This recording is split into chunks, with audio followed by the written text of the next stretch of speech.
নমস্কার বন্ধুরা, এজিএম রূপা কিচেনে অনেক অনেক স্বাগত জানাই। আবারও চলে আসলাম নতুন একটি রেসিপি নিয়ে। আজকে এমন একটি রেসিপি আপনাদের সাথে শেয়ার করব, সবারই প্রিয় চিকেন পিৎজার রেসিপিটি শেষ পর্যন্ত দেখার অনুরোধ রইল। পিৎজা ডো তৈরি করার জন্য প্রথমেই নিয়ে নিলাম 1 কাপ ময়দা, দিয়ে দিলাম 1 চামচ চিনি, দিয়ে দিলাম স্বাদ মতো লবণ, দিব 1 চামচ ইস্ট, দিব 2 চা চামচ পাউডার দুধ। শুকনো উপকরণগুলো আগে একটু ভালো করে মিশ্রণ করে নেব। পিৎজা সাধারণত চুলায় তৈরি করা হয় না, ওভেনে তৈরি করা হয়। আমি আজকে গ্যাসের চুলায় তৈরি করে দেখাবো আপনাদেরকে পিৎজা। শুকনো উপকরণগুলো ভালো করে মিশানো হয়ে গেলে এখন দিয়ে দেব 2 চামচ রেগুলার রান্নার তেল দিয়ে আবার একটু ভালো করে মেখে নেব। এরপর হালকা কুসুম গরম জল অল্প অল্প দিয়ে পিৎজার ডো মেখে নিতে হবে। একটু নরম করে ডোটা মেখে নিতে হবে। পিৎজার ডো মাখার সময় কখনোই ঠান্ডা জল ইউজ করবেন না, কুসুম গরম জল দিয়ে এই ডোটা মেখে নিতে হবে খুব ভালো করে। দেখুন, অনেকে অনেকভাবে পিৎজার রেসিপি করে থাকে। আজকে আমি কিভাবে গ্যাসের চুলায় পিৎজার রেসিপি করব সেটাই আপনাদের সাথে শেয়ার করছি। আশা করি আপনাদের কাজে আসবে। ডো মাখা হয়ে গিয়েছে, হালকা তেল লাগিয়ে রেস্টে রেখে দেব 1 ঘন্টা।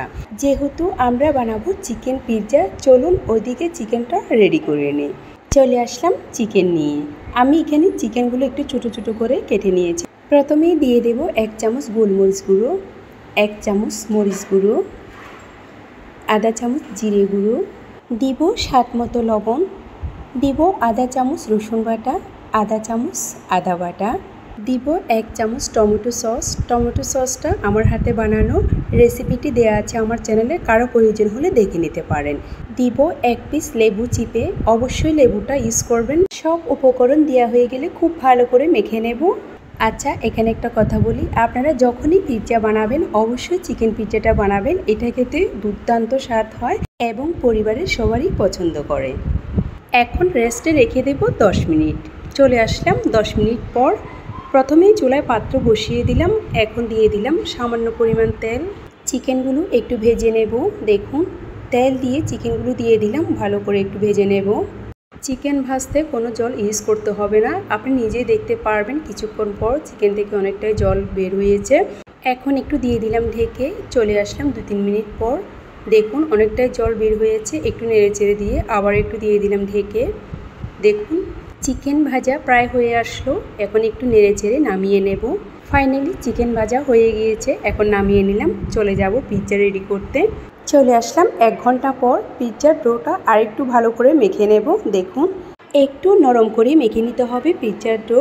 প্রথমে আমি বলি, যে ট্রেতে পিৎজা বসাবো ওই ট্রেতে প্রথমে একটু তেল ব্রাশ করে নেব। দেখুন, আমি এই ট্রেতে পিৎজা বসাবো, তার কারণে একটু আগে তেল ব্রাশ করে নেব, তাহলে পিৎজাটা খুব অনায়াসে উঠে আসবে। তেল ব্রাশ করা হয়ে গিয়েছে, এখন এক সাইডে রেখে দিলাম। চলুন পিৎজা রুটি বেলে নিই। রুটি বেলার জন্য সামান্য পরিমাণ ময়দা ছড়িয়ে দিয়েছি। 1 বাটি ময়দা দিয়ে মোটামুটি একটা পিৎজার শেপের রুটি হয়ে গিয়েছে, দেখতে পাচ্ছেন। তবে চেষ্টা করবেন রুটি একটু পাতলা করে বেলে নেওয়ার জন্য, কারণ পিৎজা হওয়ার পর অনেকটাই ফুলকো হবে। যাই হোক, রুটি এখন পিৎজার ট্রেতে নিয়ে নিলাম। এখন একটা কাঁটা চামচ দিয়ে একটু ছিদ্র করে দেব চারিদিকে। এতে করে হবে কি, পিৎজা হওয়ার পর আর অতিরিক্ত ফুলবে না। আসলে এটা না ফোলার জন্যই কাজটা করা, আর কিছুই না। প্রথমেই দিয়ে দেব পিৎজা সস। পিৎজা সস কে কতটুকু খেতে পছন্দ করেন সেই হিসাব করে দিয়ে দিবেন। এরপর দিয়ে দেব চিজ। এটা আমার নিজ হাতে বানানো চিজ তৈরি করার রেসিপিটি আমার চ্যানেলে দেওয়া আছে, কারো প্রয়োজন হলে দেখে নিতে পারেন। চিজ দেওয়া হয়ে গেলে এখন দিয়ে দেব ক্যাপসিকাম। আমি এখানে সবুজ কালারের ক্যাপসিকাম নিয়েছি। এরপর দিয়ে দেব টমেটো, এরপর দিয়ে দেব পেঁয়াজ। আমি সব সবজিগুলো একই নিয়মে কেটে নিয়েছি, দেখতে পাচ্ছেন। এখন দিয়ে দেব চিকেন। ভেজে রাখা চিকেনগুলো উপর থেকে এভাবে একটা একটা বসিয়ে দেব। দেখুন আমি কিভাবে দিচ্ছি। চিকেনগুলো খুব সুন্দর করে সেট করে দিয়েছি। এখন আবার উপর থেকে চিজ দিয়ে দেব। দেখুন, এটা হলো মজারেলা চিজ, আমি নিজ হাতে বানিয়েছি। দিয়ে দেব 1 চিমটি পরিমাণের লবণ, চারিদিকে একটু ছড়িয়ে দেব, তাহলে স্বাদটা হবে দ্বিগুণ। এখন দিয়ে দেব চিলি ফ্লেক্স সামান্য পরিমাণ চারিদিকে একটু ছড়িয়ে দেব। তারপর দিয়ে দিলাম অরিগানো। আর পিৎজা তৈরিতে অরিগানোটা অবশ্যই দিতে হবে, কারণ অরিগানো ছাড়া দোকানের মতন পিৎজার ফ্লেভারটা আসবে না, তাই অবশ্যই অরিগানোটা ব্যবহার করবেন। বাস, পিৎজা রেডি। এখন চুলায় বেক করব। চুলায় পিৎজা বসানোর জন্য আমি প্রথমে একটা পাত্র বসিয়ে রেখেছি। এখন দিয়ে দিলাম একটা স্ট্যান্ড সেই পাত্রে। এখন স্ট্যান্ডের উপর পিৎজা ট্রেটা বসিয়ে দিলাম। এখন চুলার আঁচ লো থেকে একটু হাইয়ে রেখে রান্না করব 20 থেকে 30 মিনিট। দিয়ে দিলাম ঢেকে। চলে আসলাম 20 মিনিট পর। বাহ, খুব সুন্দর হয়েছে কালারটা। বাট আপনাদের কেমন লাগছে অবশ্যই কমেন্ট করে জানাবেন। পিৎজা হয়েছে কিনা কিভাবে বুঝবেন? আমি একটা কাঠি দিয়ে আপনাদেরকে দেখিয়ে দিচ্ছি পিৎজা হয়েছে কিনা। যখন দেখবেন কাঠিটি ক্লিন আসলো তার মানে পিৎজা পারফেক্টলি হয়ে গিয়েছে। বাস, এখন নামিয়ে নিলাম, চলে যাব পরিবেশনায়। এই পিৎজা হতে 20 মিনিট সময় লেগেছে আমার। আপনাদের চুলার আঁচের উপর নির্ভর করবে আপনাদের পিৎজা হতে কতক্ষণ সময় লাগবে। আর পিৎজাটা এখানে কতটুকু পারফেক্ট হয়েছে আমি আপনাদেরকে একটু কেটে দেখিয়ে দিচ্ছি। তো চেষ্টা করেছি প্রয়োজনীয় টিপস সহ চুলায় একটা চিকেন পিৎজা তৈরি করে দেখানোর জন্য। আশা করছি রেসিপিটি আপনাদের ভালো লেগেছে।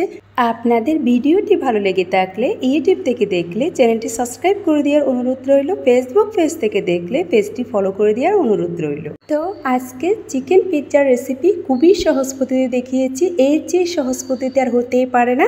বাড়িতে একবার হলেও ট্রাই করে দেখবেন, আশা করি আপনাদের ভালো লাগবে। রেসিপিটি যদি আপনাদের মন ছুঁয়ে থাকে একটি লাইক, একটি শেয়ার করবেন। এই রকম আর নিত্য নতুন ভিডিও পেতে আমার চ্যানেলটি লাইক, কমেন্ট, শেয়ার করে পাশে থাকবেন। আজ এই পর্যন্ত, পরের ভিডিও পেতে সাথে থাকুন। সকলেই ভালো থাকুন, সুস্থ থাকুন। নতুন নতুন রেসিপি পেতে AGM রূপা কিচেনের সাথে থাকুন। সকলকে ধন্যবাদ।